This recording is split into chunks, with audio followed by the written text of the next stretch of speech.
Now let's look at the solubility rules for various compounds. These rules will help us to decide whether a substance is soluble or insoluble in water.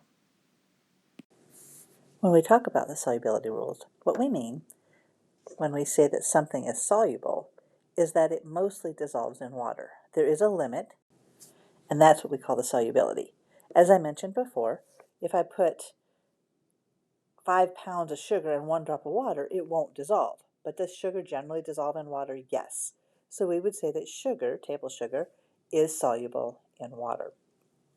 On the other hand, if I put an ocean of water on a little tiny rock, normally that rock would not dissolve, but with an ocean of water, parts of it might dissolve. And so we would say that that rock was insoluble, even though a little tiny bit of it might dissolve. So when we talk about soluble and insoluble, there are limits to the rules, but they basically say, if I put this in water, it does or does not dissolve.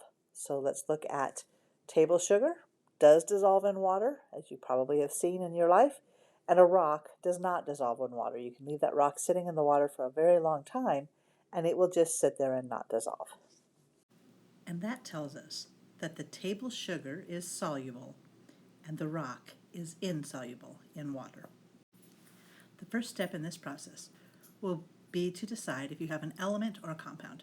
Recall, elements are made up of all the same atoms, whereas compounds will have 2 or more different types of atoms present. And our first rule is going to be that all of the elements are insoluble in water. For the compounds, we have to go a little bit further. We're going to need to look at it to see if it's an ionic compound or a molecular compound. Recall that ionic compounds start with a metal or ammonium, whereas the molecular compounds start with a non-metal.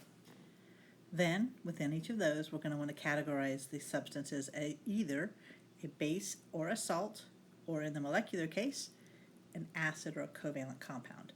And again, this will help us to identify what solubility rule to follow.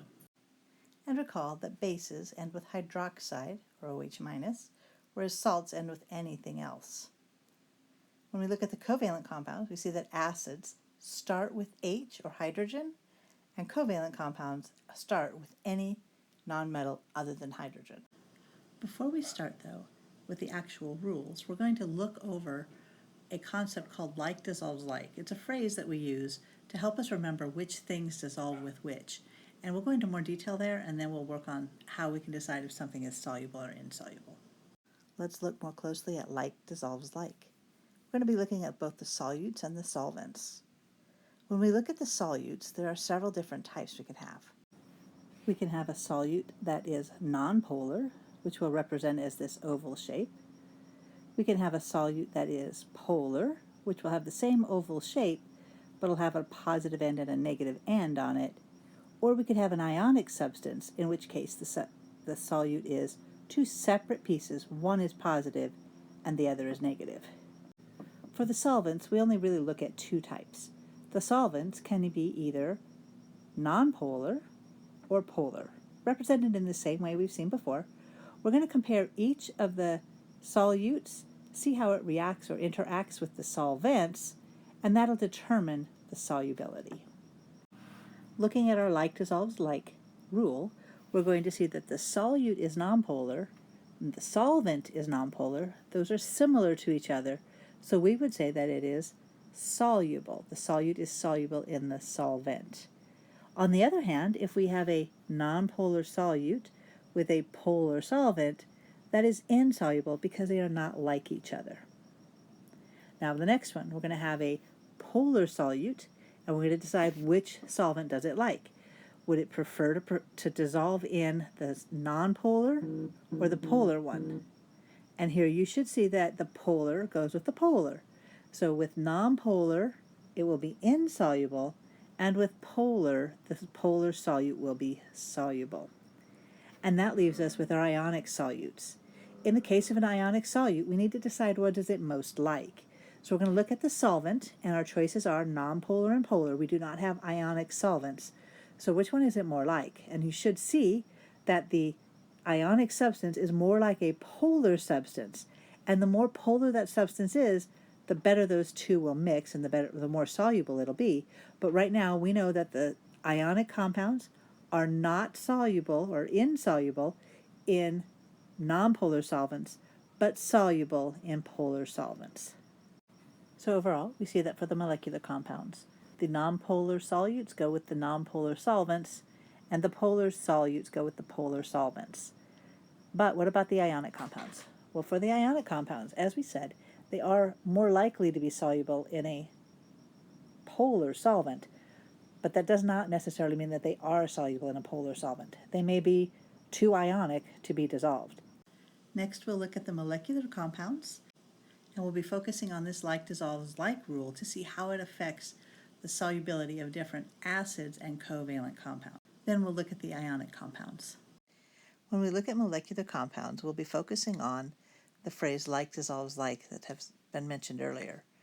In the case of covalent compounds, we have two types of covalent compounds. They can be either polar or nonpolar. Because water is polar, we know that polar compounds do dissolve in polar water, whereas nonpolar compounds do not dissolve in the polar water, and so they are considered insoluble. And then we look at acids, and with acids, all of the acids are polar, and so all acids are soluble in polar water. When we look at the solubility rules for salts, we have this chart. What we will see is that salts that have any of these ions will always be soluble in water, no matter what. So we have lithium, sodium, potassium, ammonium, nitrate, or acetate, always soluble in water. For salts that have chloride, bromide, or iodide, we find that those are soluble in water unless they are linked with silver, lead 2, notice this is specifically lead 2, or with mercury. And is that mercury 1 or mercury 2? That's mercury 1. Even though it has a 2+ charge, we see that it is still mercury 1. Okay? With those, it will be insoluble. So again, it is insoluble with silver, lead 2, and mercury 1. Now we look at the salts that have a sulfate. The sulfate ion, of course, is the anion, is going to be soluble in water unless it is with silver, the barium ion, calcium ion, and again lead 2, only lead 2. Lead 4 is still soluble. And again, for this class, we assume that all other salts are insoluble in water. This is not talking about bases yet. We'll go to that next. Before we move on to bases, let's finish up with the solubility rules by practicing what we've just learned. So how we're going to do this, my very first step, is to cut it into two parts. So we have the cation and the anion. I like to focus on those two parts first. So what I'd like you to do is split this into the two parts for all of these compounds. Please pause the video and restart when you're done. Okay, so I'm going to go through this quickly. There should be a line between the iron and the sulfur, a line between the sodium and the sulfate, a line between the barium, the phosphate, a line between the mercury and the chloride, a line between the calcium and the carbonate, a line between the lithium, the nitrate, a line between the magnesium, the acetate, a line between the lead and the chloride, and between the potassium and the oxalate. Now we want to look at the cations first. We're going to be looking for any cations that have group 1A or ammonium, specifically lithium, sodium, potassium, or ammonium in our case, but any of those will be fine. They will always be soluble, no matter what comes after it. So it could be lithium benzoate. You don't even know what benzoate is, but we know that it's soluble because it's with lithium. So let's start with that. For the moment, we're going to look at just Rule A for the cations. So looking at just the first column, which of those would be soluble? Not the first one, because it doesn't start with a group 1A. Now the second one starts with sodium, which is a group 1A ion. So we know that this will be soluble. And we're done with that one once we've identified it as soluble. And next we're going to look at the next one, which is barium. Barium's a group 2A, so we don't know yet if this is soluble or not. Next, we look at to see what anions are present. So do you see nitrate or acetate? Do you see chloride, bromide, iodide? Or do you see sulfate? If you do not see any of those, we've already gone through the first part, if you do not see any of those, then it is insoluble. So let's look at the first one. We have FeS. We already know the first part doesn't tell us anything, but the second part, is that in our list? Is it nitrate, acetate, chloride, bromide, iodide, or sulfate? Well, no, it's not. So that means it's not on our list, and so it is insoluble. How about the second one we already said is soluble. The third one, we have barium phosphate. Barium doesn't tell us anything. What about phosphate? Is phosphate on our list? No, it's not. So that one is also insoluble. All right, let's go to the second column. We look at mercury,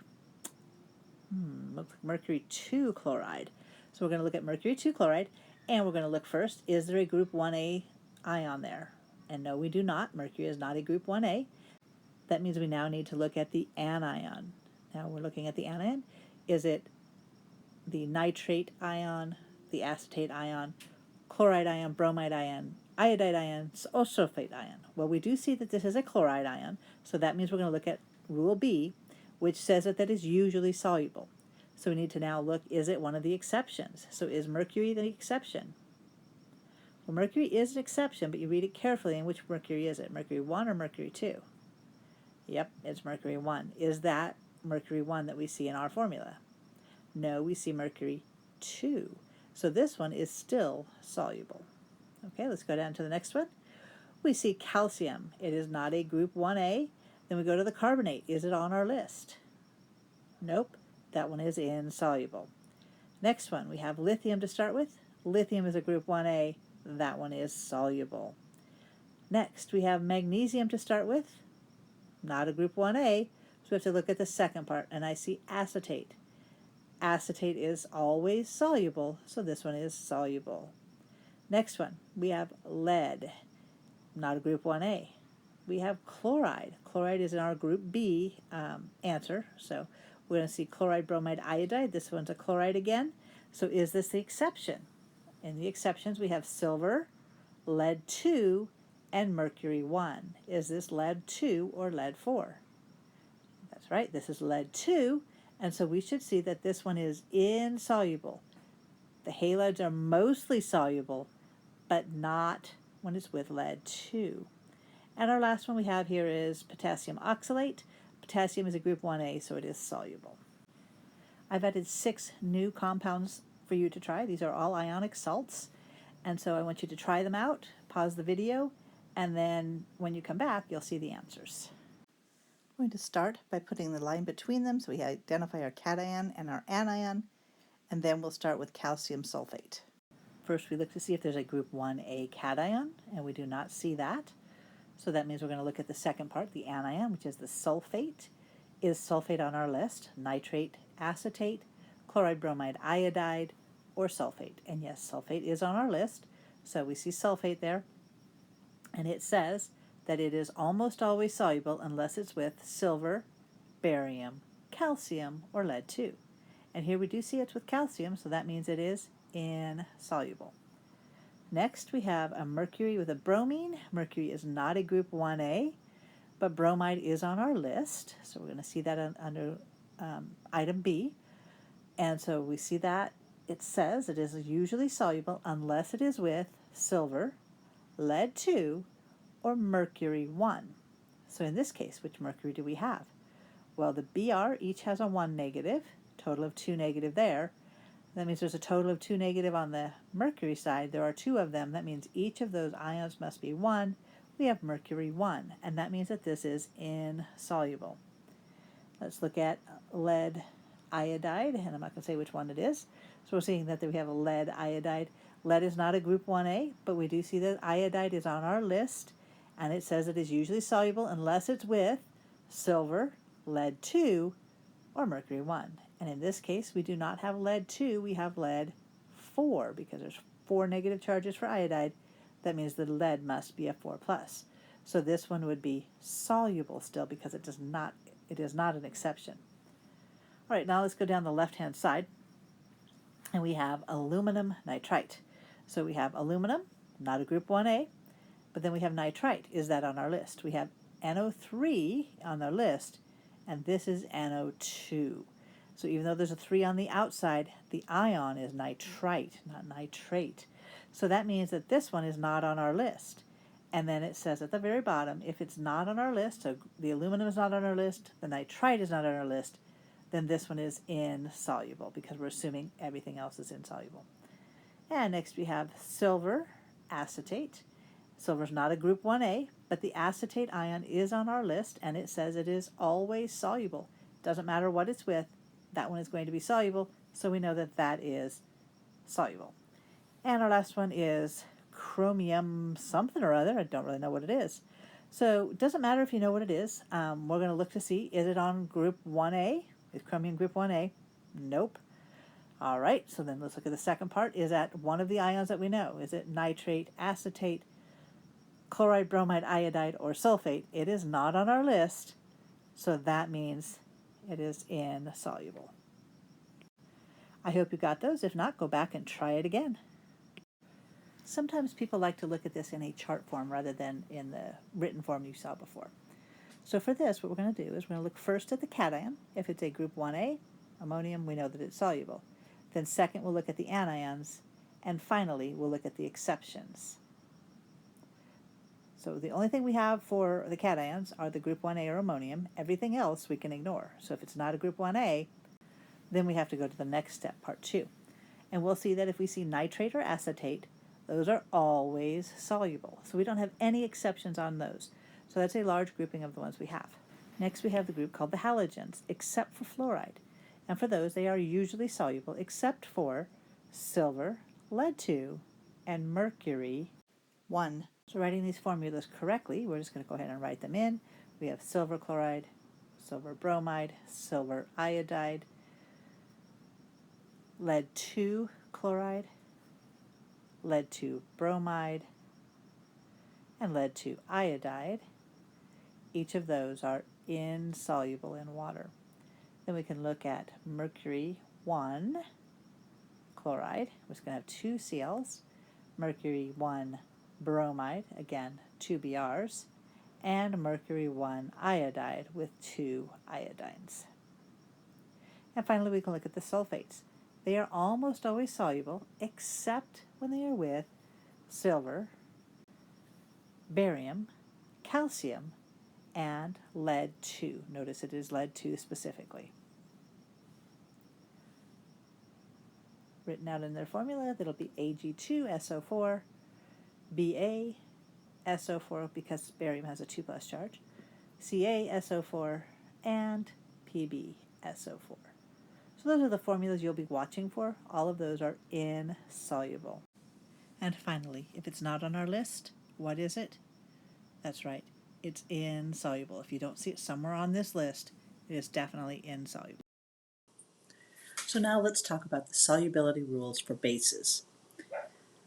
In reality, we've been calling them bases, but they should be called metal hydroxides because they start with a metal and they end with a hydroxide. And of course, we're going to add in ammonium hydroxide, but we'll talk about that one later. So to decide if they're soluble, we know that they're ionic because they start with a metal or ammonium. And then in this case, we're going to end with hydroxide. That's how we identify it as a base. These rules are slightly different from the other rules. All of the previous rules we did for ionic compounds started with the substance is mostly soluble, except in this case, we're going to say that the metal hydroxides are mostly insoluble with a few exceptions. The first exceptions should be familiar to you. It ends up that the group 1A and ammonium are soluble just as they are for everything else. With the metal hydroxides, they are also soluble. So group 1A and ammonium are always soluble, even with hydroxides. Now the one that's a little bit different is the second part, and that is the group 2A. For group 2A, it is barium, calcium, and strontium that are soluble. The other parts of group 2A are not soluble, they are insoluble. I have a trick for memorizing it, and it's just for me. I remember group 2, and I say, oh, that's like channel 2, and I remember that channel 2 used to be CBS, and so I remember calcium, barium, and strontium. That's how I remember it. It helps me out.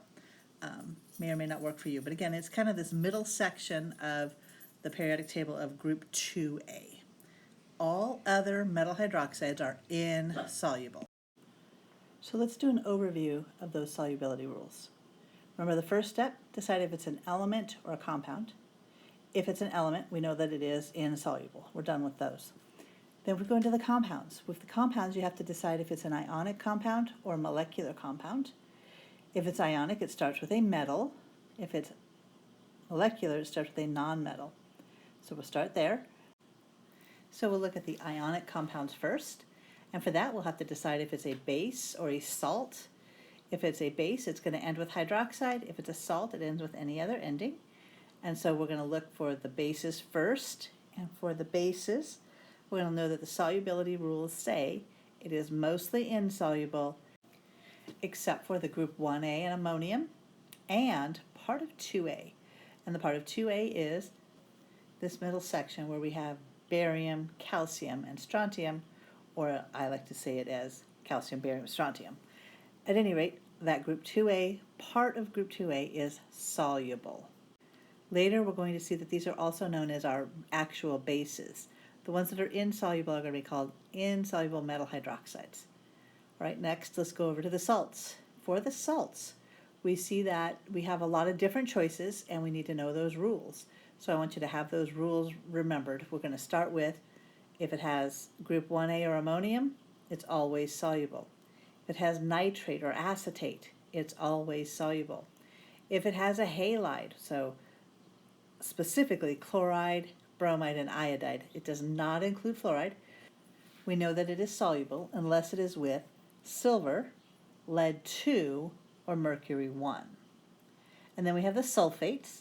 The sulfates are generally soluble unless they are with silver, barium, calcium, or lead 2. And our last rule for the salts is, if it's not on this list, it is insoluble. Now let's move on to the molecules, molecular compounds. These again start with a non-metal, and they can be divided into two classes. They can be called acids, or they can be called covalent compounds. Under the acids category, remember they start with hydrogen, all acids are soluble, so that one's really easy to remember. Then we go to the covalent compounds, and we have two types. We have to look at the structure to decide if the compound is polar or nonpolar. If it's polar, it's soluble, which is why the acids are soluble. And then if it's nonpolar, it is insoluble in water. And that is a review of all of the solubility rules.